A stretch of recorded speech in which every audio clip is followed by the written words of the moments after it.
La réserve du Masai Mara, au Kenya.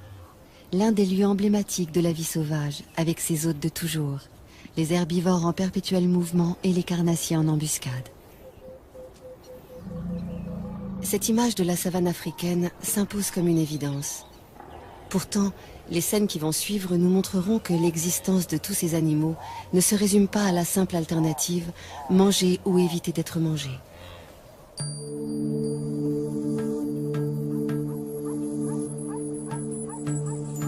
Le jour se lève sur le Masai Mara, une savane arbustive qui s'étend sur 1500 km², près de la frontière de la Tanzanie.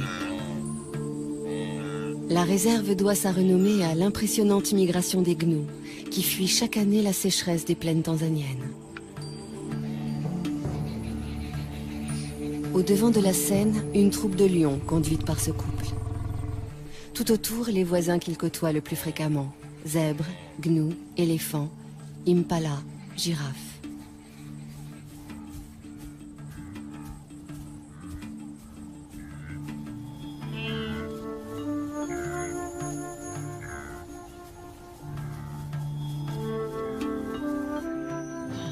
Les amours de ces deux lions constituent à eux seuls une pièce en plusieurs actes.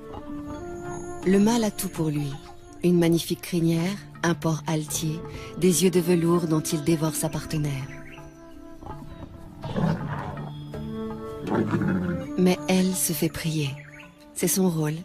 Et celui du mâle est pour l'instant de la suivre comme son ombre.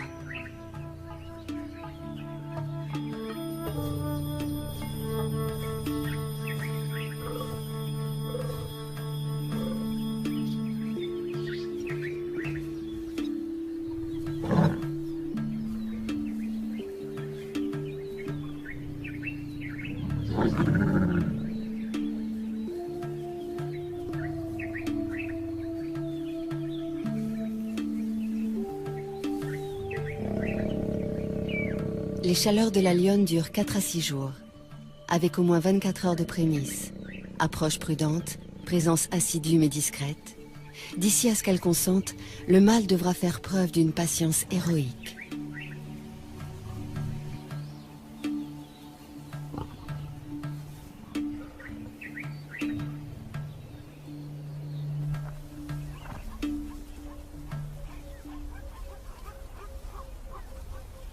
Pourquoi tant d'herbivores dans le Masai Mara?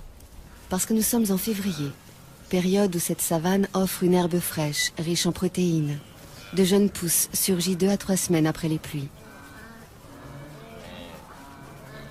Pour s'en repaître, les gnous sont prêts à parcourir 700 km depuis les plaines du Serengeti au sud.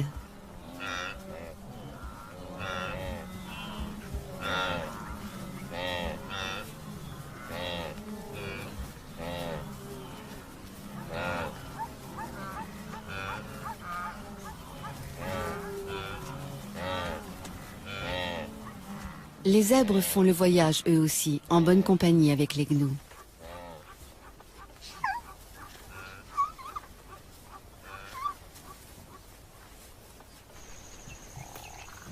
Comme il se doit, les lions prennent leur tribu sur ces troupeaux, ou plutôt les lionnes, puisque ce sont elles qui chassent.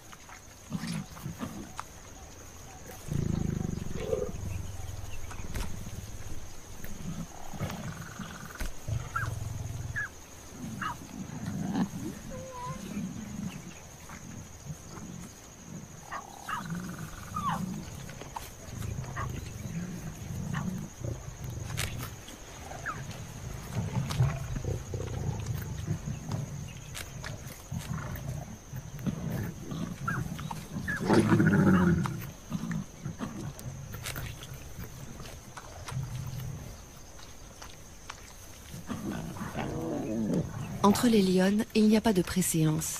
Chacune dévore autant qu'elle peut. Les lionceaux, qui ont encore leurs dents de lait, ne peuvent pas mordre dans la chair comme les grands. Si on les a conviés au festin, c'est pour éviter de les laisser seuls, sans surveillance. Et aussi pour les familiariser avec l'odeur du sang, éveiller leur instinct de chasseur.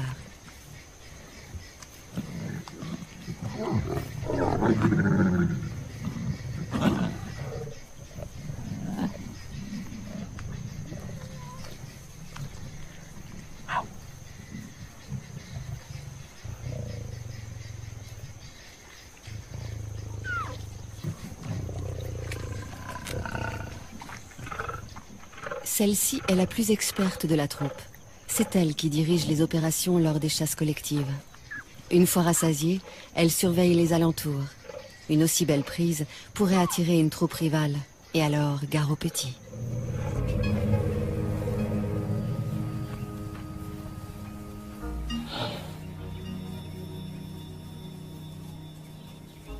Marcher des jours, des semaines pour trouver les bonnes plantes, c'est le lot de tous les herbivores du Masai Mara.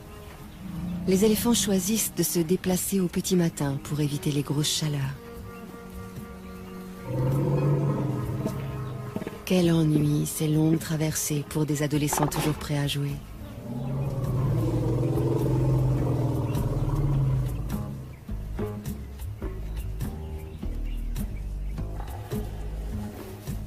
C'est la matriarche, une éléphante âgée et expérimentée qui prend systématiquement la tête du cortège. Elle connaît par cœur tous les chemins à emprunter pour parvenir aux sites les plus abondants en nourriture. Elle tolère de loin en loin une récréation. Les jeunes en ont besoin pour s'exercer aux grandes bagarres de l'âge adulte. Mais lorsqu'elle estime qu'il est temps de repartir, personne ne s'attarde. Enfin, presque personne. Cet éléphanteau n'arrivait pas à sortir de sa sieste et il a fallu le secouer un peu.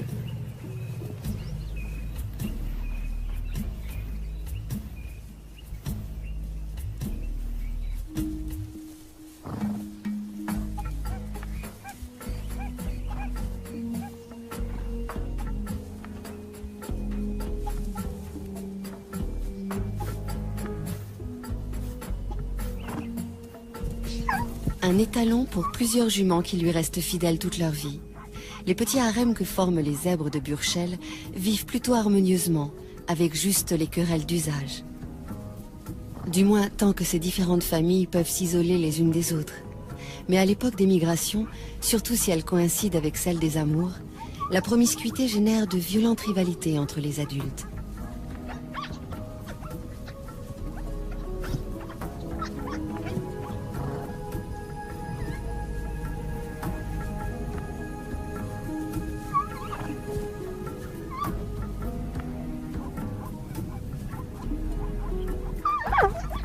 Les poulains s'entraînent le plus tôt possible à ces joutes équestres, pour pouvoir défier un jour le chef d'un harem et échapper, le cas échéant, aux griffes ennemies.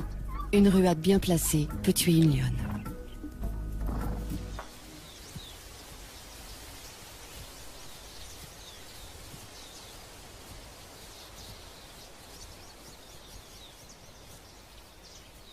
Quand on a la tête perchée à plus de 5 mètres du sol, on repère facilement les dangereux carnivores. C'est l'un des avantages de cette morphologie insolite. L'autre étant de pouvoir atteindre les sommets des arbres inaccessibles aux herbivores lambda.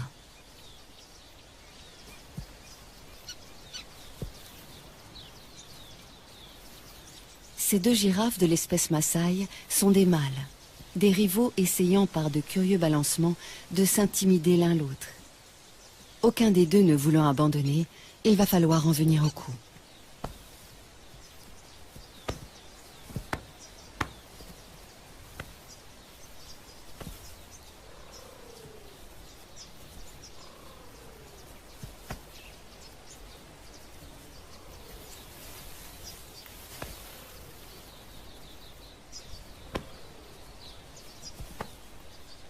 Dire qu'avec ces mêmes gestes, en plus lents et plus doux, un couple de girafes peut se faire la cour.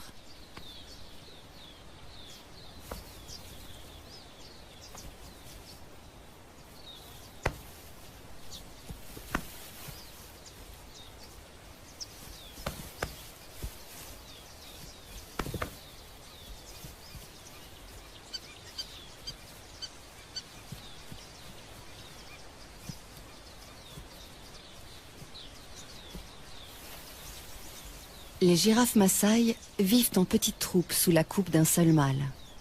Le but de ces duels, aussi violents soient-ils, n'est pas de blesser l'adversaire, mais d'établir qui est le plus fort, qui pourra prétendre à la place de chef le jour venu.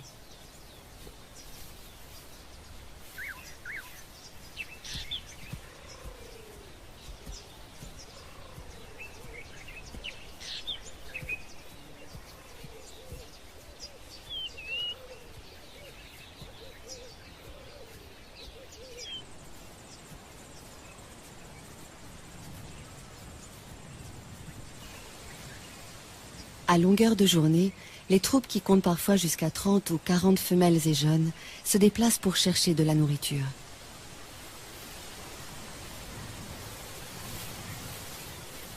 Leur plante préférée, l'acacia, qui à lui seul leur apporte toutes les vitamines voulues.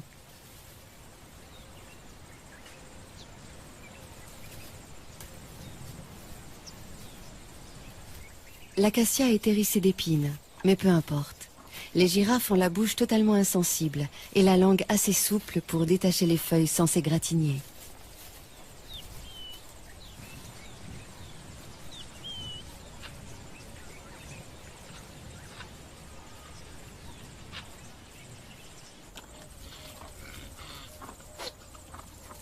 Ces cornes joliment annelées font la fierté des mâles impala.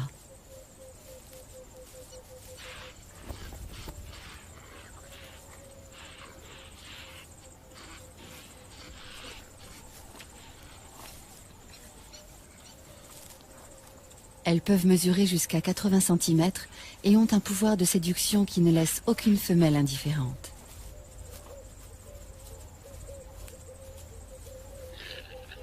Pourquoi? Parce que la taille de cet attribut révèle la valeur de celui qui le porte et que ces dames veulent avoir affaire au meilleur géniteur.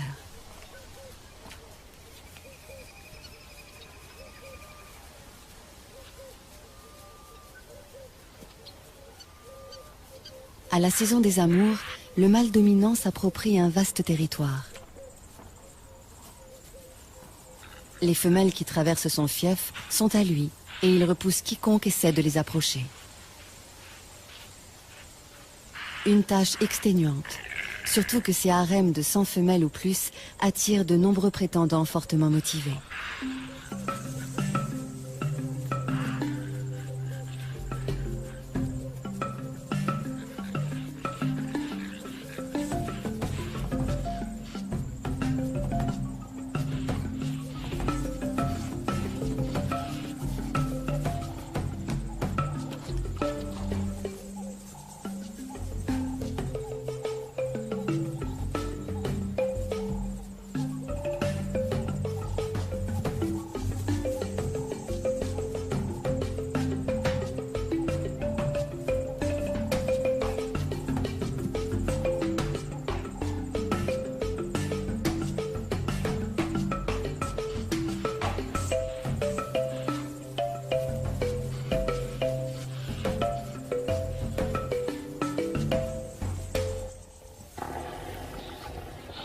Le soleil est de plus en plus chaud.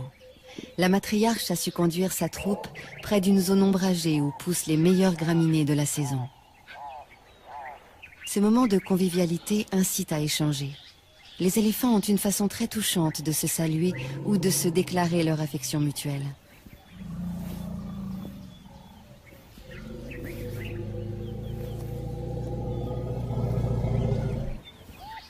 Quel extraordinaire outil que cette trompe.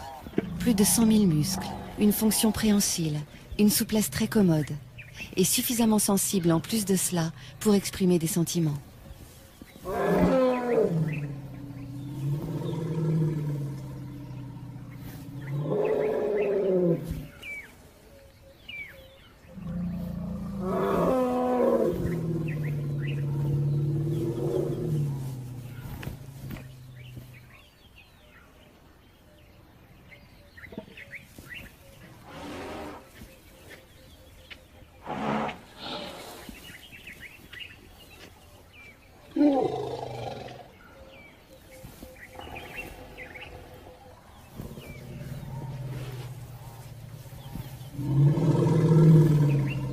Lors de ces pauses, les éléphanteaux restent constamment sous bonne garde.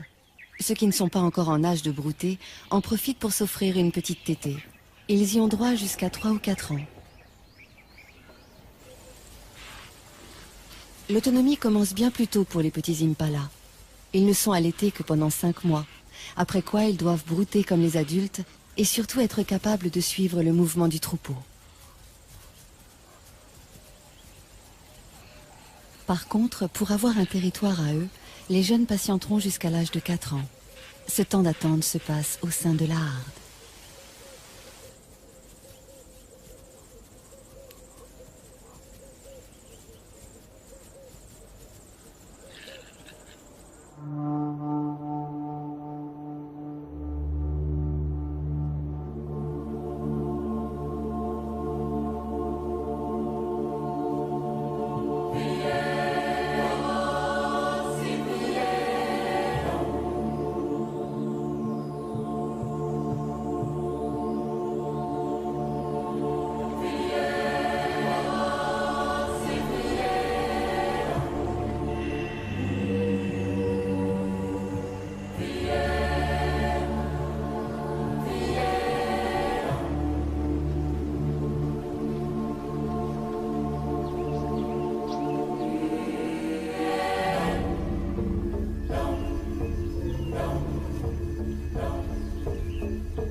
Une fille de la matriarche vient de mettre au monde son petit.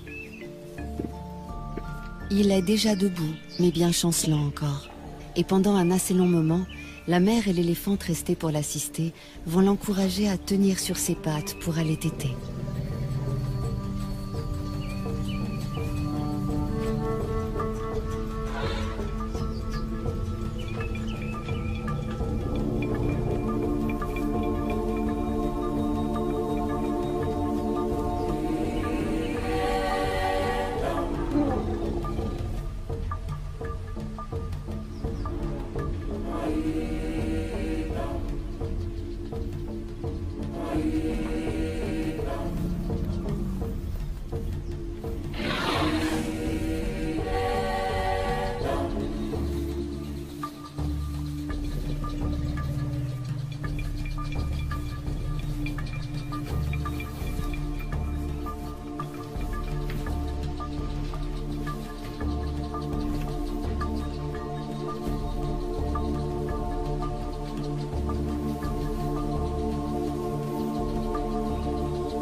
C'est presque gagné.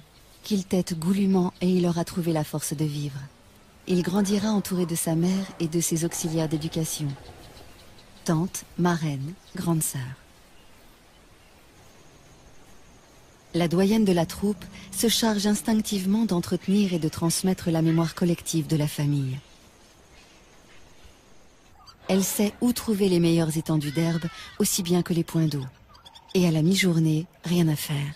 Il faut boire.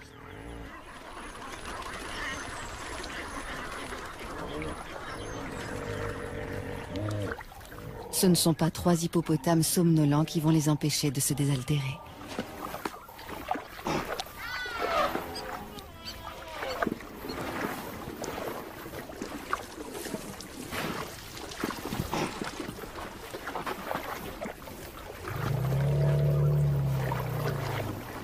« 60 litres d'eau par jour, c'est le minimum pour assouvir sa soif.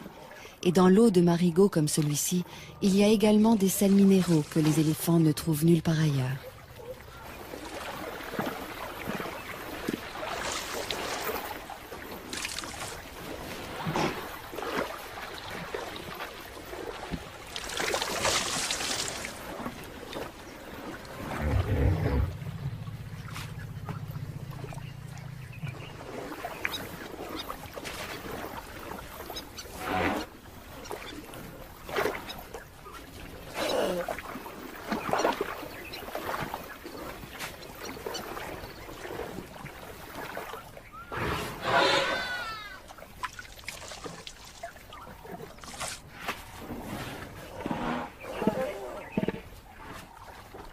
Les mares sont non seulement des abreuvoirs, mais aussi des points fixes où les mâles solitaires peuvent reprendre contact avec la troupe pour éventuellement s'accoupler avec des femelles.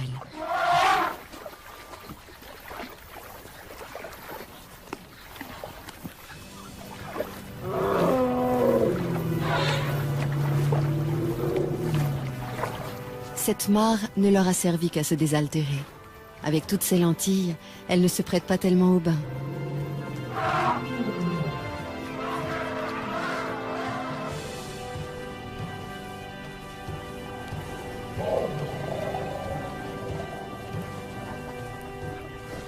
Le bain est indispensable pour éliminer les poux qui s'incrustent dans les replis de la peau. Bain classique dans l'eau, bain debout, tout aussi radical pour asphyxier les parasites, ou encore une douche de gadou.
s'asperger de poussière.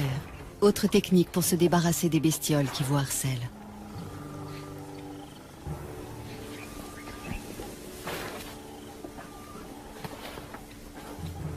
Pour les soins d'hygiène, les buffles s'en remettent à un nettoyeur professionnel, le pique-bœuf, ravi de trouver de la nourriture à si bon compte.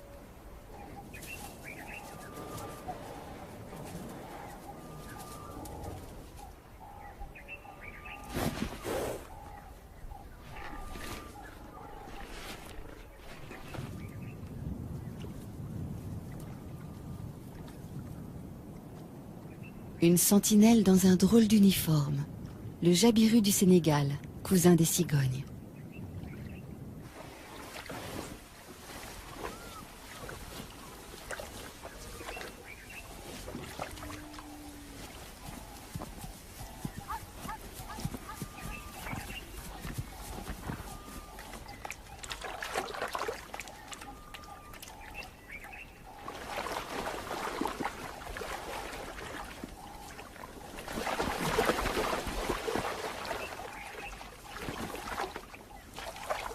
Trouver de quoi boire est une obsession quotidienne pour toutes les espèces de la savane. Chez les zèbres, un étalon est plus sûr de séduire des femelles s'il choisit un territoire près d'un point d'eau. Seulement, du fait même qu'il attire tant d'animaux, un point d'eau est à la fois source de vie et menace de mort. Car souvent les prédateurs sont embusqués non loin.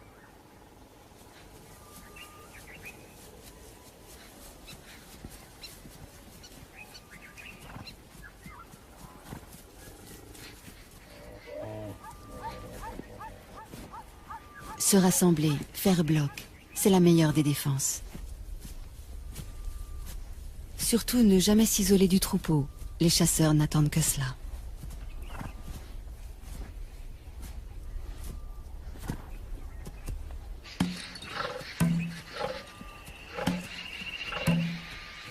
Pour une fois, les zèbres se sont affolés inutilement. Les lions venaient juste se désaltérer. La proie qui s'agite tout près, c'est le hasard qui vient de la mettre à leur merci.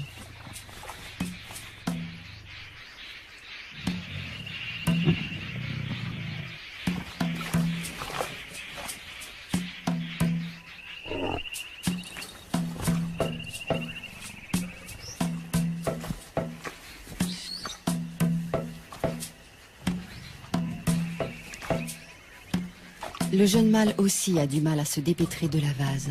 Mais hélas, moins que le zèbre lourdement handicapé par son poids.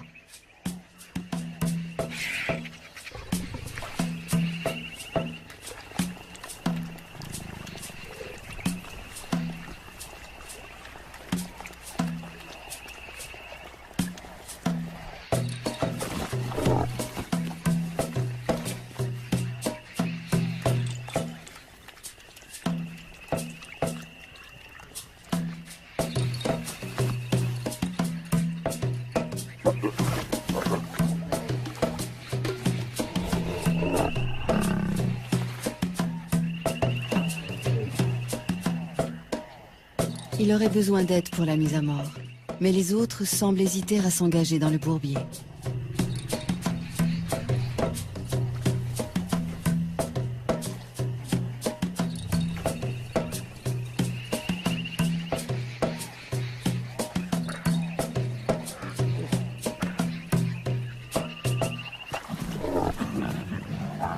Certains préfèrent chahuter pour l'instant. Il ne leur reste plus beaucoup de temps pour ces jeux insouciants. À 3 ans, ils seront expulsés de la troupe, priés de se débrouiller seuls et de trouver ailleurs un groupe de femelles à séduire.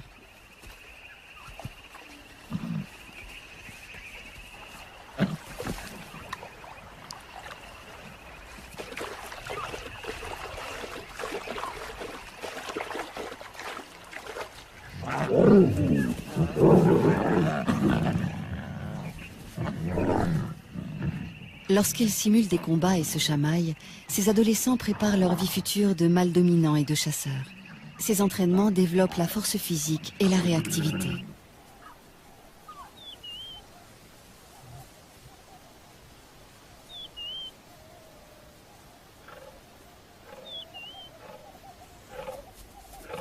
Quand la troupe est occupée ailleurs, une lionne se charge de garder les lionceaux. C'est une des règles de leur système communautaire, ne jamais laisser un petit seul.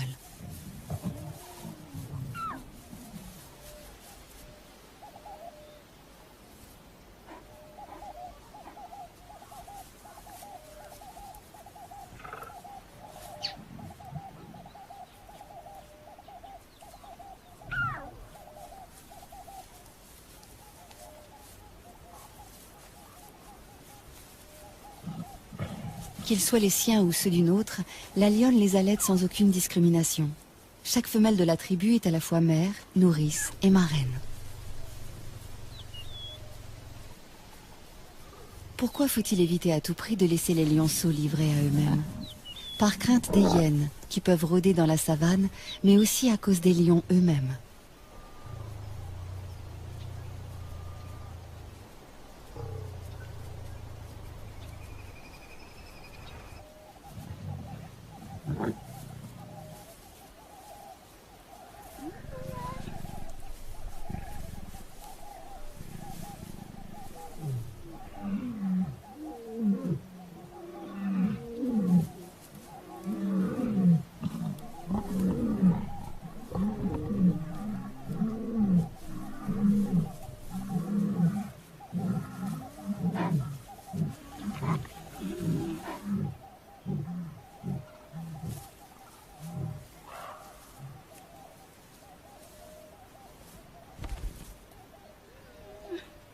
La babysitter est sur ses gardes.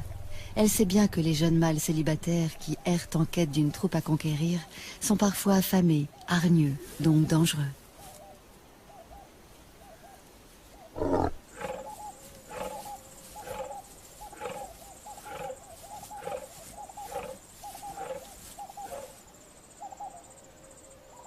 Même lorsqu'il a déjà une ou plusieurs partenaires attitrés, les choses ne sont pas faciles pour un mâle.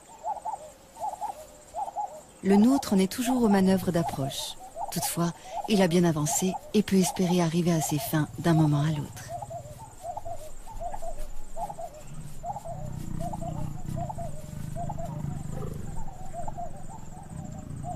Le premier des quelques 200 accouplements qui auront lieu pendant leur idylle. Désormais, il y en aura un tous les quarts d'heure environ.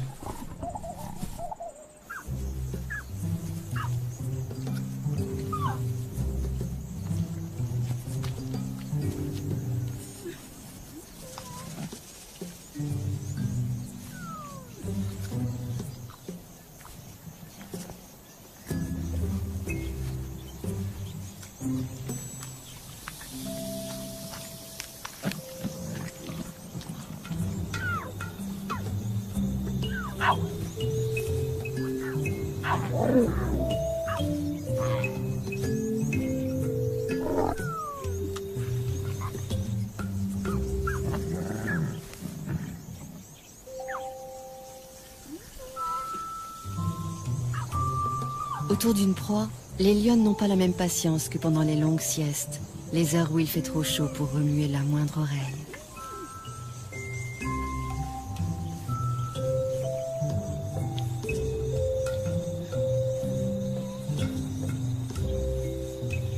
Encore que pour les lionceaux, les siestes se transforment immanquablement en bagarres sans fin.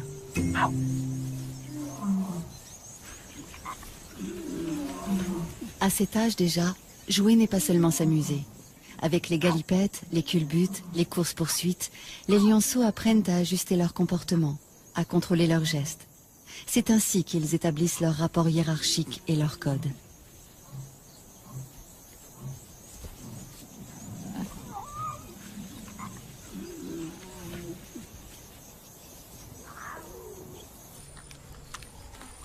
Une carcasse de seconde main, celle d'un gnou à demi dévoré déjà par une tablée de lions. Les éboueurs de la savane ont pris leur place. Une fois abandonnée, une charogne est à tout le monde. Les chacals n'ont pas plus de droit sur elle que n'en ont les marabouts.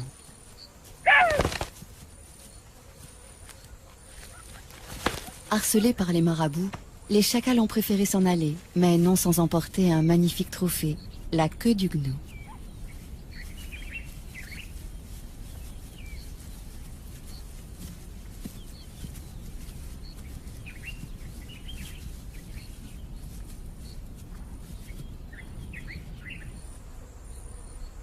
L'un d'eux a eu finalement des regrets. Pourquoi avoir délaissé une si belle proie? La mémoire ne tarde pas à lui revenir.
C'est bien beau de jouer, mais ça ne remplit pas l'estomac. Et si l'on ne trouve pas de charogne, que reste-t-il? La chasse.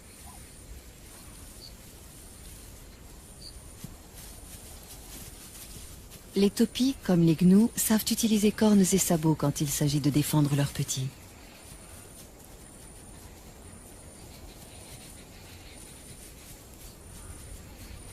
S'attaquer seul à 2 fois plus grand que soi, est-ce bien sérieux?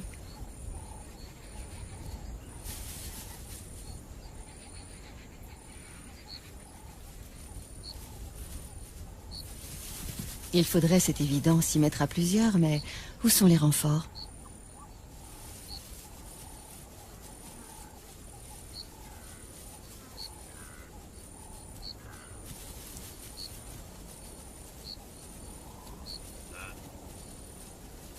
Les voici, mais trop tard.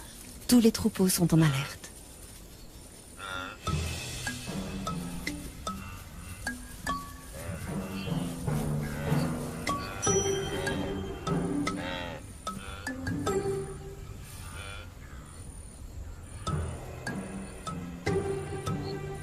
Des gnous, on connaît surtout les immenses cortèges marchant vers leur terre promise. Quand un troupeau interrompt sa progression, c'est pour la bonne cause, l'amour. Les mâles, âgés d'au moins 3 ans, cherchent à rassembler autour d'eux le plus possible de femelles. Pour cela, ils font de grandes cavalcades et jouent à se battre, juste pour attirer leur attention.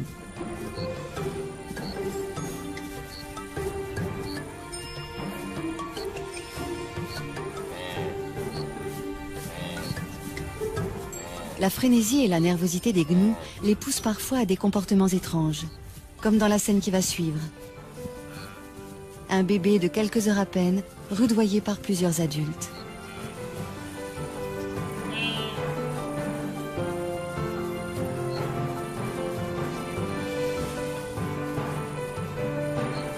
Veulent-ils l'entraîner à courir, pour lui apprendre qu'il faut toujours être prêt à fuir ou à suivre le troupeau sans trébucher?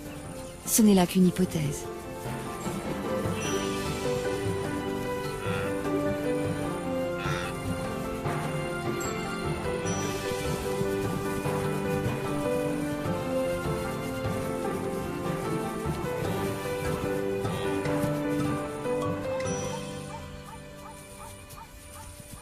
D'instinct, le petit gnou suit sa mère comme son ombre.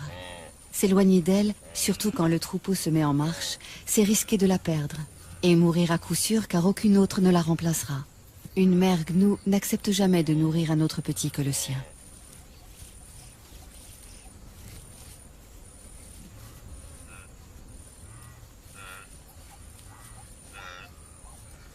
Parce qu'il doit se lancer sans délai dans cette vie itinérante, le bébé gnou est le plus précoce de tous les herbivores. Il est debout et en état de marcher 10 minutes après sa naissance. Ensuite, il n'a plus qu'à suivre le grand mouvement collectif qui lui fera parcourir, s'il résiste à tous les aléas, des dizaines de milliers de kilomètres par an.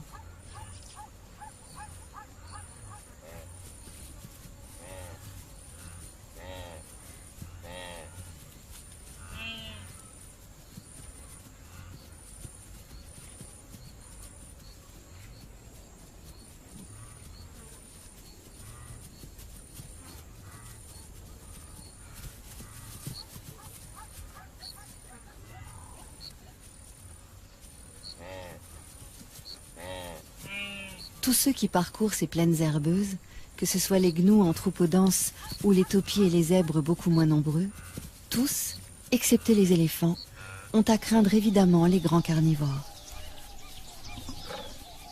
Notre tribu vient régulièrement puiser dans ce réservoir de proies, visant toujours les plus vulnérables, les bébés, les vieux, les infirmes.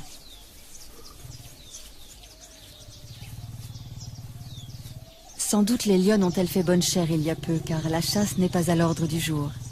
L'humeur est plutôt câline et espiègle.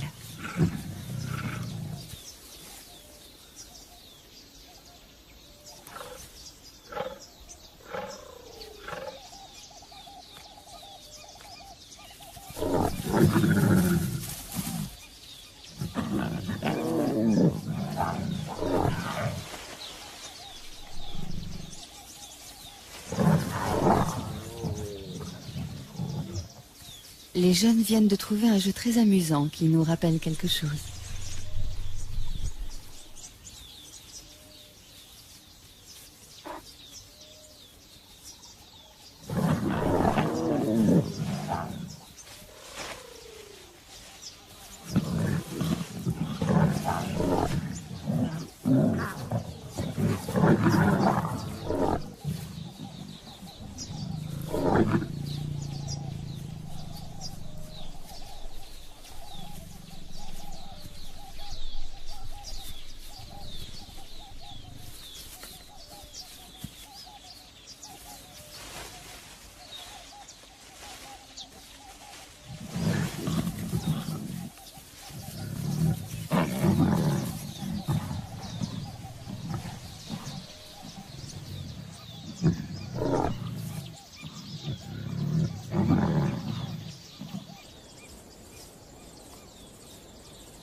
Troisième acte dans le parcours amoureux de nos deux héros. Roméo vient réclamer ou proposer une énième copulation.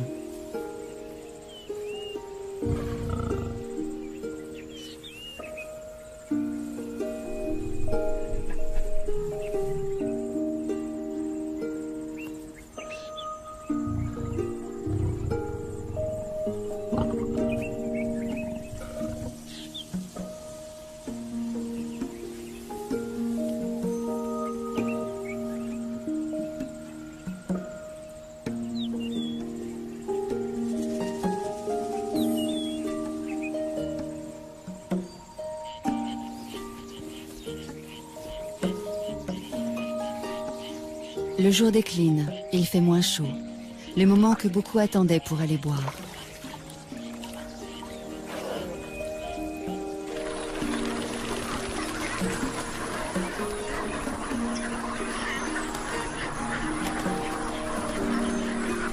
Autour de la mare des lions, tout semble palpiter au ralenti, comme si la fatigue de la journée se faisait sentir chez toutes les espèces.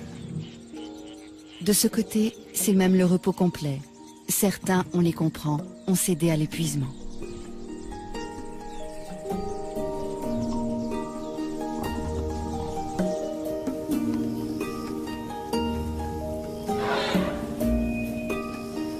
La nuit va bientôt tomber sur le Masai Mara où évoluent jour après jour les éternels nomades, les chasseurs chevronnés et tant d'autres animaux. Au rythme des saisons, la lutte de chacun pour sa survie maintient ce juste équilibre dont la nature africaine a le secret.